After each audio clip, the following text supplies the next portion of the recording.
Hello students, we already completed our first unit, that is loss relating to negotiable instrument. Now we start second unit, that is lending function of the bank. Here, what is the meaning of the word lending? Lending means granting loan / provide loan. This is the meaning of lending functions of the bank. Okay, now objective. What is the objective? After reading this unit, you will be able to describe principles of lending of funds by bank, understand the difference between secured and unsecured loan, explain what are cash credit and overdraft and their differences, understand what is bill discounting and purchase and their uses of short term fundings. Okay, this is the important these are the important topic under this chapter. Now today we are going to discuss some principles of sound lending and also how that lending will done. A bank is a financial institution, we already know. Why it is a financial institution? Because maximum work are done in finance area. So that financial intermediary that accepts deposit and channels those deposit into lending activities. A bank is a financial institution and financial intermediary that accept deposit and channels those deposit into lending activities. So obviously सोचो कि ये एक bank है, ये दो व्यक्ति है, ये बैंक है, ये जो पर्सन है, that person savings his money into this bank. The name of that bank is SBI. So that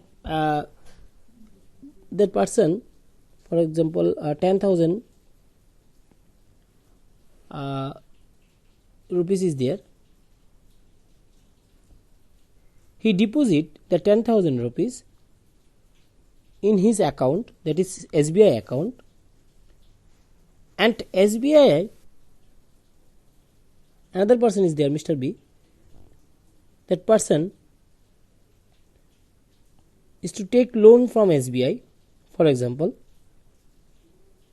In that case, SBI use the 10,000 rupees by providing loan to Mr. B for rupees 8,000. So what is the summary? Mr. A save his money to his bank SBI account rupees 10,000, and SBI will provide that money into a loan account, that is Mr. B's account. In that case, that SBI accept deposits and channels those deposit into lending activities. Mr. B को चाहिए था वो 8,000 रुपया, वो उसको चाहिए था loan के मार्फत. सो बैंक ने क्या किया, सिंपली जो 10,000 रुपीज एक्सेप्ट किया था मिस्टर ए से, वो रुपया उसमें से 8,000 रुपीज मिस्टर बी को लोन के द्वारा मिस्टर बी को दे दिया बैंक ने. तो बैंक एक्सेप्ट डिपॉजिट कर रहा है और चैनलाइज कर रहा है उस डिपॉजिट को लेंडिंग एक्टिविटीज में, यानी लोन प्रोवाइड करने में. It is done either directly by lending to the needy borrowers or indirectly by investing in the capital market instrument. What is the meaning of that word capital market? In India there are two markets. Okay, one is money market and another is capital market. Capital market means For example, share market is a part of capital market, and banking facilities in everything will be the part of money market. Okay? अभी bank अगर सोचेगा कि उस capital को मैं loan ना दे के मैं उसको कैपिटल मार्केट में उसको डालूं, कैपिटल मार्केट में उसको यूज करूंगा, सो ऑब्वियसली ये बैंक कर सकता है. ये इंस्ट्रूमेंट क्या है? Like this bills of exchange की तरह कैपिटल मार्केट में बहुत सारे इंस्ट्रूमेंट है, शेयर, डिवेंचर वगैरह वगैरह. उस शेयर एंड डिवेंचर में अगर बैंक, कोई भी बैंक, एसबीआई ही बोलो, यूबीआई ही बोलो, देना ही बोलो, एचडीएफसी ही बोलो, जो भी बैंक है, अगर उन्होंने वो पैसा, जो पैसा ने सेविंग्स अकाउंट से और फिक्स डिपॉजिट से है उन लोगों के पास, वो पैसा अगर कैपिटल मार्केट में वो पैसा को यूज करे तो ये कर सकता है बैंक. सो बैंक क्या कर सकता है? बैंक लोन दे सकता है, जो इस डायग्राम में मैंने देखा और तुम लोगों ने भी देखा कि ये बैंक ने इस जगह में क्या किया, मिस्टर ए से पैसा लेके मिस्टर बी को पैसा दिया थ्रू लोन. और बैंक क्या कर सकता है? और एक चीज क्या है बैंक का? Bank will invest that 8,000 in capital market. Okay, so ये दो चीज हो सकता है. Thus bank intermediates between customer who have surpluses of funds and customer who needs funds. Now what is the meaning of that word? Who has surpluses of funds and who needs funds? मैंने जो mister A और mister B का बात बोला था, इसमें से mister A के पास एक्स्ट्रा जो पैसा था वो पैसा बैंक में जाके जमा किया. उनके पास जो एक्स्ट्रा पैसा था, फॉर एग्जांपल उसने सैलरी ड्रॉ किया 50,000, उसको उनके घर में चलने के लिए उनका मंथली एक्सपेंडिचर है 20,000. तो एक्स्ट्रा जो 30,000 है, वो 30,000 मिस्टर ए ने सोचा कि बैंक में जाके वो सेविंग्स अकाउंट में वो डाल दे. तो ऑब्वियसली वो सेविंग्स अकाउंट का अगर 30,000 इन्वेस्ट किया, उस सेविंग्स अकाउंट में 30,000 अगर उन्होंने जमा किया, तो ऑब्वियसली उस 30,000 से बैंक कुछ पैसा जो नीड है, जिसका नीड है वो पैसा उनको दे देगा. यही बोला है, देखो, who have surplus of funds and customer who need funds. Nowadays bank offer many more services apart from their basic business explained above. For a bank, the deposits are liabilities. For a bank, deposits are liabilities and the loans and advances are assets. इस जगह में बहुत सारे students, maximum student जो MBA भी उसको जिसका खत्म हो चुका है, वो भी नहीं जानते कि ये लाइन का मीनिंग क्या है. Nowadays bank offer many more services apart from their basic business explained above.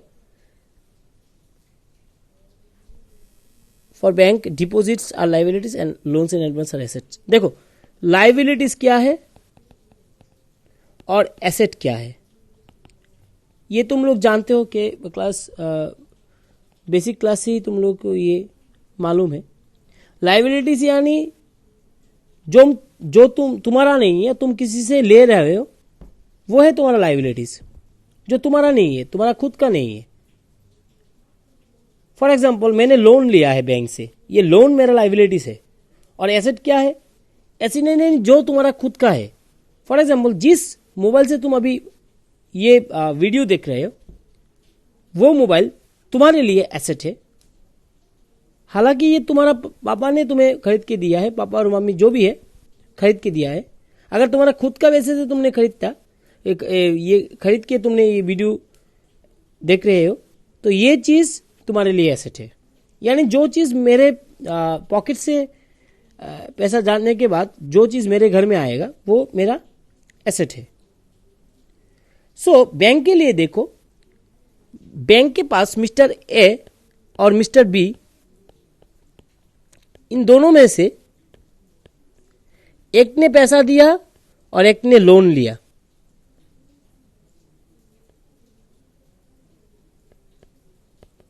Okay, सो एक ने पैसा दिया किसको? बैंक को, और एक ने लोन लिया बैंक से।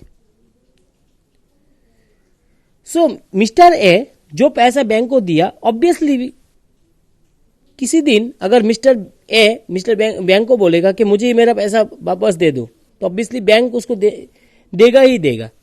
यानी बैंक के लिए वो पैसा एक लायबिलिटी है। और भी इजी करो, हमेशा याद रखना, सेविंग्स अकाउंट में बैंक इंटरेस्ट प्रोवाइड करता है। बैंक विल प्रोवाइड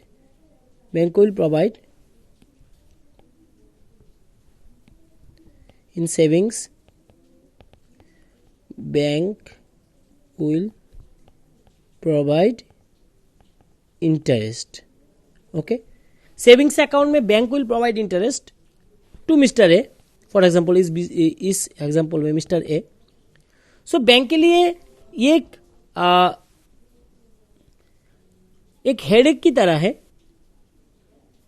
कि बैंक वो जो पैसा मिस्टर ए ने जमा किया बैंक के पास, उस पैसे को पर इंटरेस्ट देना पड़ेगा। तो ऑब्वियसली ये इंटरेस्ट बैंक के लिए लायबिलिटीज है। तो इसलिए बोलता हूं कि सेविंग्स अकाउंट बैंक के लिए लायबिलिटीज है। अभी बैंक जो पैसा मिस्टर ए ने बैंक को दिया, वो पैसा अगर बैंक बी को दे देगा एज ए लोन, उस समय क्या होगा सर? उस समय कैसे एसेट हो सकता है?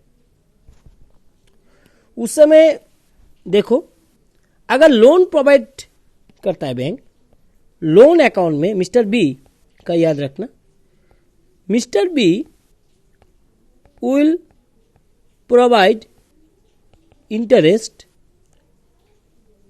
टू बैंक, यानी मिस्टर बी बैंक को इंटरेस्ट देगा। तो उस समय सोचो कि मिस्टर ए ने बैंक से इंटरेस्ट उसने लिया और मिस्टर बी बैंक को इंटरेस्ट दे रहा है, तो ऑब्वियसली मिस्टर बी बैंक के लिए बहुत ही इंपॉर्टेंट एक कस्टमर है। हालांकि मिस्टर ए भी है, मगर मिस्टर बी बहुत ही इंपॉर्टेंट है, बिकॉज मिस्टर बी वो इंटरेस्ट प्रोवाइड कर रहा है।